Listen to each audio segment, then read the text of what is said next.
Welcome to the first part of a series I'm going to be doing on racecraft. I'm making this series because of how little information there is out there for new drivers who really want to improve their craft. But why should you listen to me?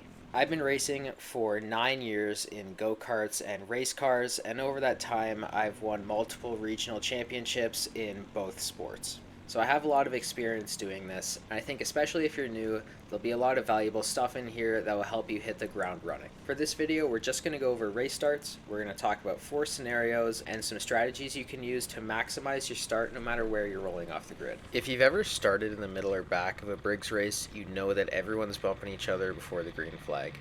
In this stage of the start, it's easy to get a pushback penalty if you don't know how to position your car properly. You need to be glued to the rear bumper of the driver ahead of you.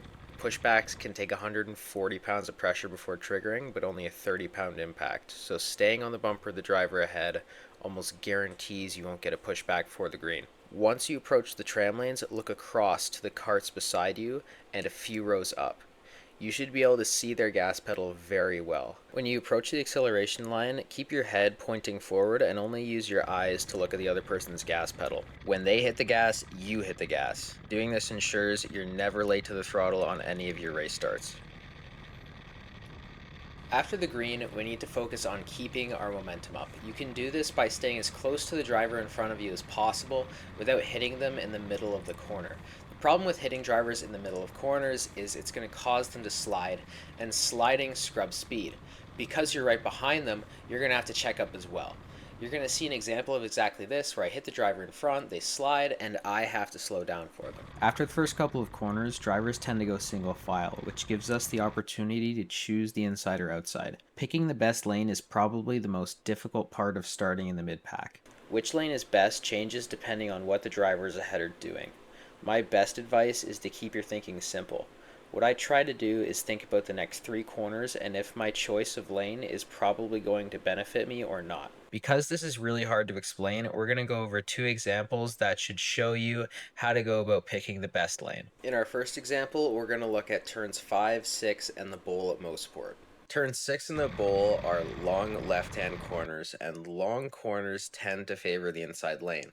But shorter corners like hairpins, which turn 5 is, are usually less biased. The inside and outside lane are relatively equal in pace going through the corner. So going into turn 5 here, I see everybody stacking up on the inside of the track. People really close together aren't going to be able to brake as late as one go-kart by itself. So what I'm aiming to do here is brake later than everybody else, pass a couple people before the corner even starts, and then try and hold those positions going through the corner. And this is possible because it's a short corner and it's not that biased towards the inside. Because turn 5 is a right-handed corner, the outside is going to be on the left-hand side of the track. And into the next 2 corners, turn 6 in the bowl, we're going to want to be on the left-hand inside part of the track. Overall, this move is good because it lets us gain a few positions while keeping ourselves in a good spot for the next couple of corners. This next example is focused on turns 4 to 8 at Hamilton. Turn 4 is a left-handed hairpin that's slightly biased to the inside, and turn 8 is a right-handed sweeping corner that we really want to make sure we're on the inside of. Turn 4 pretty much directly leads into turn 8, so when we exit turn 4, we want to make sure we're on that right-hand side so that we have that inside lane going into turn 8. Everybody bumps into each other in the braking zone here, and a lane opens up on the inside of turn 4. But I don't take this lane because I know it's going to set me up on the left-hand side of the track going into turn 8, and then I'm going to probably lose spots because of that. One driver actually makes the mistake of taking that gap and is forced to give up the position again before we even get to the next corner. Picking the best lane is about knowing the bias of the corners you're going to go into.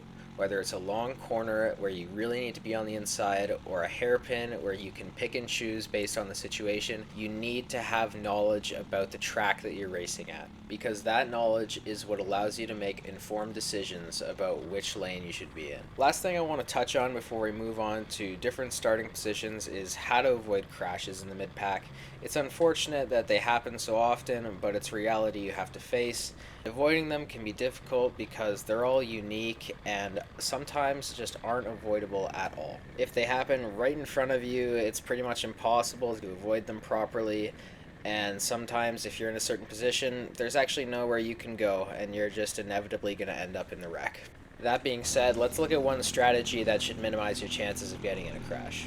If you want to avoid more crashes, it's really helpful to know that if something happens on the entry or at the apex of a corner, it's probably going to wash to the outside of the track. Even in this example, they're not crashing into each other, but they're kind of getting into the dirty line on the track, and they're also entering really narrow, and when that happens, they wash out. The same kind of thing happens in a crash. Basically, when the two carts hit each other, the momentum pushes them towards the outside of the track. So while it's not a one-to-one example, the same thinking should be applied when deciding what to do.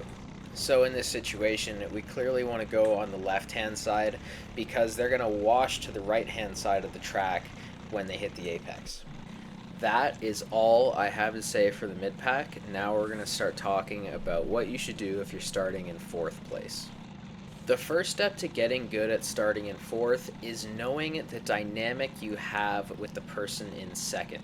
How I like to think of it is the person in 4th is the one pushing the driver in 2nd toward the start-finish line. The driver in 2nd is trying to use the gas and the brake to modulate the speed that is given to them by the driver in 4th place. The driver in 2nd needs to use the brakes so that they are not ahead of the pole position cart at the start-finish line. But we'll talk about that later. What I want to focus on right now is how the person in 4th can give 2nd place a good push every time. First thing we got to think about is positioning. We don't want to be right on the bumper of the cart ahead of us because we need to give them a good hard hit coming to the line, and that's not really going to happen if we're already on their bumper, so you want to leave a little gap. You also want to get on the gas really early, but not so early that the person in 2nd is locking up their brakes not to get a jump start. It's very hard to gauge when the perfect time to get on the gas is in 4th place, but what I would say is you should be trying to get on the gas about a second earlier than the person in front of you does.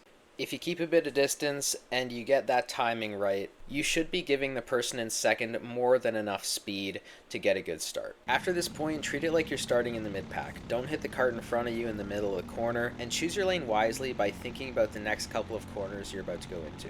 Now we need to talk about how to control that speed that's being given to you by 4th place. Contrary to what a lot of people might think, starting in 2nd is more about the brake pedal than the gas pedal, because you're not the one generating the speed, or at least you shouldn't be. Ideally, your lane is giving you a really good push to the start-finish line. A really good push is when you're actually being given too much speed and you need to use the brake to stop yourself from getting a jump start. So let's talk about how to do this in the most efficient way possible. I highly recommend talking to the person who's starting in 4th before the race. Tell them where you want the hit, and tell them maybe some of the things that you've learned in this video about keeping a gap to the person in 2nd and getting on the gas really early. Assuming they do all that, your job is to 2-foot until the start-finish line. 2-footing is when you use the gas and brake at the same time. It allows you to modulate your speed more precisely than lifting off the gas or slamming on the brake. When 4th gives you the big hit, get on the gas fully. Looking only with your eyes, gauge the speed difference to 1st place and make sure you don't overtake them before the start-finish line. You should be fully on the gas the entire time and only using the brakes to slow the cart down. Do not lift off the gas because you're going to lose more revs that way. But what if the person in 4th doesn't hit you hard enough or on time? Because the truth is, not everyone you race against is going to be able to execute the role of 4th properly. In this case, you have to create the speed by yourself, which means you need to get on the gas very early and use the brake to modulate the speed. You probably won't get killer starts this way, but it might be good enough to stay in a decent position for the first couple of corners. Unlike all the other starting spots we've looked at today, we are no longer concerned with the cart in front of us, at least for the first couple of corners. What we should be focused on instead is slotting in. The outside is still usually a disadvantaged area on the start, so we want to look for gaps on the inside row that we can fit into so we can get to that preferred inside lane. Before we talk about starting in first, I want to touch on tire warming. This is something you should be doing regardless of where you're starting on the grid. It's done most effectively by sliding through the corners and applying a lot of brake pressure as you go into those corners. The sliding is good for taking care of the surface temperature of the tire, while the braking is more aimed at the core temperature of the tire. As you might be able to guess, starting first is probably the easiest position to start from. However, if you have competent drivers starting in second and fourth, they might try to use the push-pull strategy on you to get a really good jump. One way you can counter this is by making the start really, really slow. Practically crawl up to the acceleration line, and that'll make it really hard for fourth place to get that gap to second to give them a really good hit. I would advise against doing anything fancy with getting on the gas when you're starting in first. Just hit it a little bit before the acceleration line and you should be fine. Sometimes the person starting in first has been dominating the weekend, and people behind them want to pass early in the race so that first can't get into their rhythm. If you are that person in first, think about lightly defending the first few major passing zones on lap 1. Don't white line it, just put your cart in the middle of the track entering the corner to dissuade those behind you from making a move. After the first few zones, stop defending and focus on hitting your marks. Alright, that's it for this video. I want you to think of the strategies we talked about as tools to deal with different situations. We went over very general and common situations. As you encounter more unique scenarios in your karting career, try to be creative and form your own strategies for dealing with them. Thank you for watching, and I'll see you in the next one.